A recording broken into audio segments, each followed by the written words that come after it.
My name is Amanda Parker. Today, I'm married to a kind and supportive man named Mark, and we have a sweet little girl named Lily. She's our world. Life now is peaceful, full of love and laughter, but things weren't always like this. In fact, my journey to get here was full of pain, struggle, and betrayal, especially from people who were supposed to be my family. Let me take you back to when I was 18. It was the day I graduated from high school, a day that should have been filled with happiness and pride. I wore my cap and gown, smiling for pictures, thinking about the future. I was excited, nervous, and hopeful. My dad had passed away the year before, but I remembered him telling me how proud he would be of me and that he'd set aside money for my college. That thought kept me going, even though losing him had left a huge hole in my heart.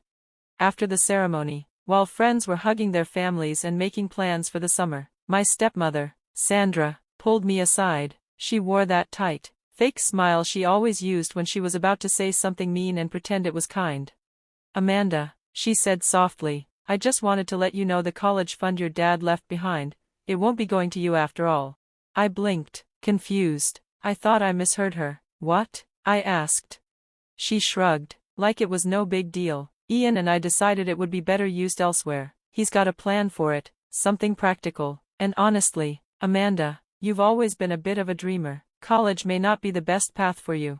I just stood there, frozen. I couldn't even speak for a moment. That fund was meant for me. My dad told me himself that he was saving for my education. He believed in me. He wanted me to go to college.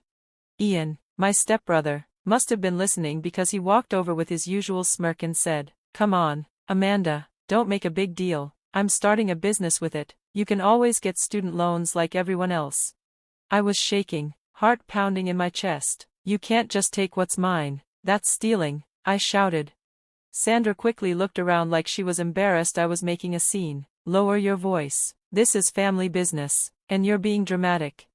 I wanted to scream, cry, run, all at once, but instead, I turned and walked away. My graduation day, a day I had dreamed of, turned into a nightmare. That night, I sat in my room, still wearing my gown, staring at the ceiling in silence. My dad was gone, and now it felt like everything he left me was gone too. The next morning, I tried talking to Sandra again. I hoped she might have changed her mind, but she just looked annoyed and said, "You're an adult now, Amanda, figure it out. That money is for the family. That includes Ian."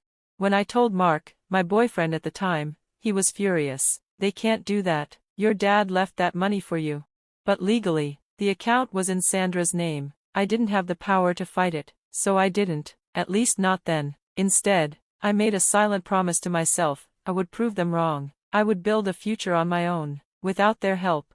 The years that followed were some of the hardest of my life. I worked part-time jobs, sometimes 2 or 3 at a time, just to make ends meet. I enrolled in community college because I couldn't afford a university right away. I took classes in the mornings and worked evenings and weekends. I studied in coffee shops, on buses, wherever I could find a quiet moment.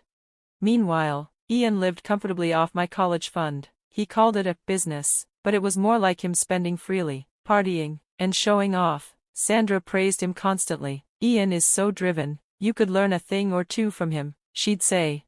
It made me sick. Mark stayed by my side through it all. He believed in me when I felt like giving up. By the time I was ready to transfer to a university, Mark and I were engaged. I was nervous to tell Sandra, but I did it anyway. Her reaction? "Are you sure you're ready for marriage, Amanda? You're still figuring your life out." That fake sweet tone again. Ian added his 2 cents. "Yeah, maybe focus on getting a real job first."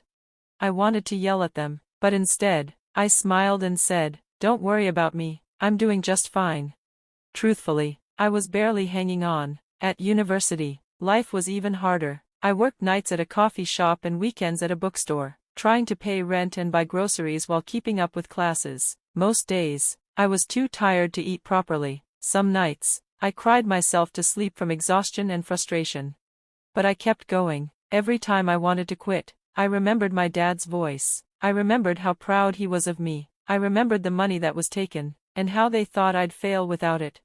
One day, I ran into Ian at the grocery store. He was buying steaks and wine. I had a few cans of soup and discount bread. He smirked and said, "Still playing the broke student game? Could have been easier if you just played along."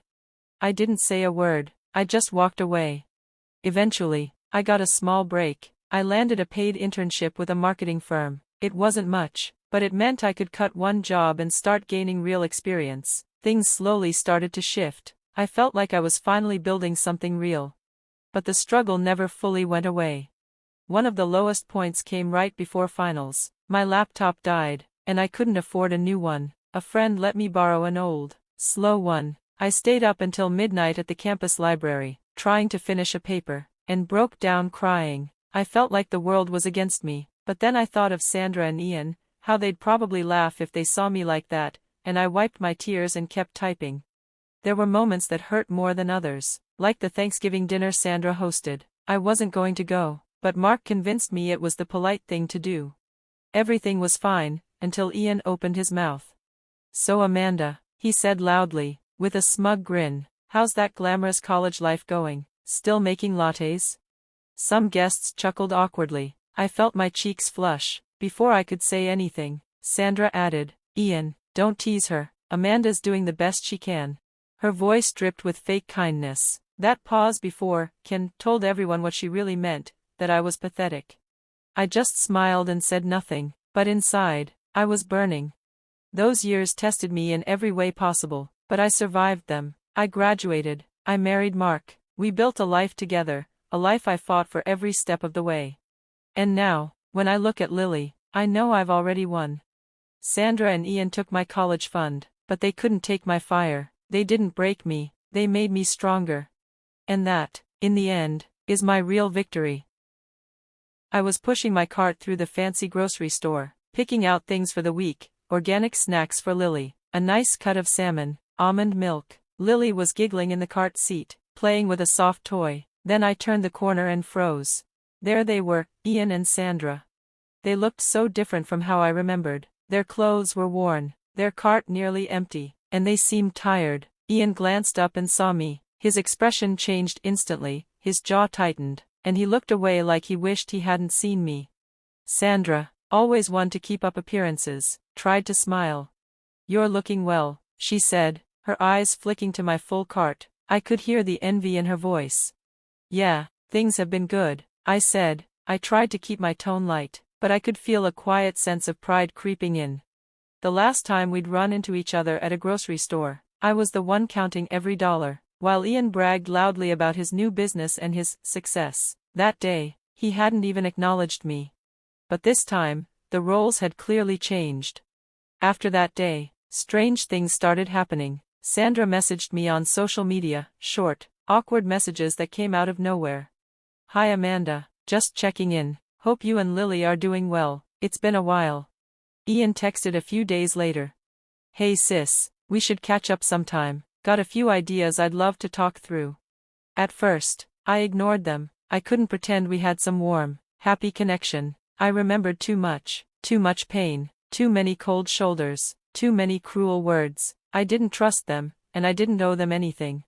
But they didn't give up. Sandra started calling Mark too, pretending to be a concerned stepmom, asking about Lily like she suddenly cared.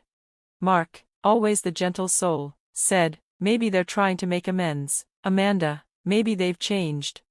But deep down, I knew the truth. They'd seen how well I was doing, and now they wanted something. Then, one quiet Saturday afternoon, I pulled into my driveway and saw them standing outside my house. Ian and Sandra. They looked so out of place, like characters dropped into the wrong movie. Sandra was clutching her purse tightly. Ian stood there with his hands in his pockets, looking around like he didn't know where to put his eyes.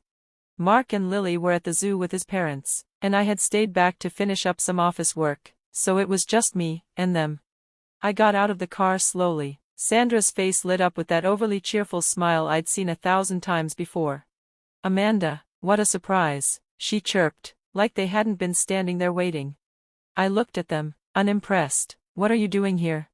Sandra waved her hand like it was no big deal. "We just thought we'd drop by, catch up a little, it's been too long." I didn't respond. She kept talking. "Your father would be so proud of you, Amanda, look at this beautiful home. You've really done well for yourself."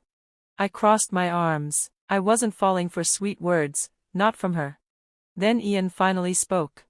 "Yeah, we've hit a bit of a rough patch, he said, eyes still not meeting mine. What does that mean? I asked flatly. Sandra stepped in. Oh, it's nothing major, just some small issues. Ian's business didn't pan out the way we hoped, and I've had some health expenses come up. We're just in a tight spot right now. And?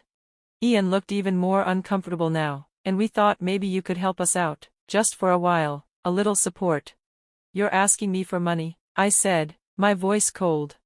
Sandra's face fell a little. Amanda, don't say it like that. We're not begging, just a loan. You're doing so well, and we thought necessary, like when you used my college fund to fix up your house, or when you told me I'd never make it without you. Ian's voice rose. That's not fair. We did what we thought was right at the time. No, I said, laughing bitterly. You did what was right for you, never for me. Sandra's face hardened. Amanda, that's the past. We're trying to move forward. Doesn't family mean anything to you? Family? I repeated. You mean the same family that abandoned me when I needed support? The ones who laughed at me struggling through school, who called me ungrateful when I asked for help? Ian's face flushed red. You have everything now. A home, a husband, a good life. We're not asking for much. You owe us something. I owe you nothing, I snapped. Everything I have, I earned without either of you, and you can't come here now and try to guilt me into giving you money. Sandra lost her composure. I can't believe this, she hissed. After everything we've done for you. What have you done for me? I cut in. Besides making me feel small, making sure I knew I didn't belong? Ian shouted. We gave you a place to stay. You're acting like a spoiled brat. I stepped back toward my front door. Leave, now. Sandra's voice turned sharp. You'll regret this, Amanda. One day, you'll need us. I opened the door. I haven't needed you in a long time. As I closed it behind me, I heard Sandra muttering something bitter, but I didn't care. For the first time in my life, I felt free. That door was shut, and I knew it would stay that way.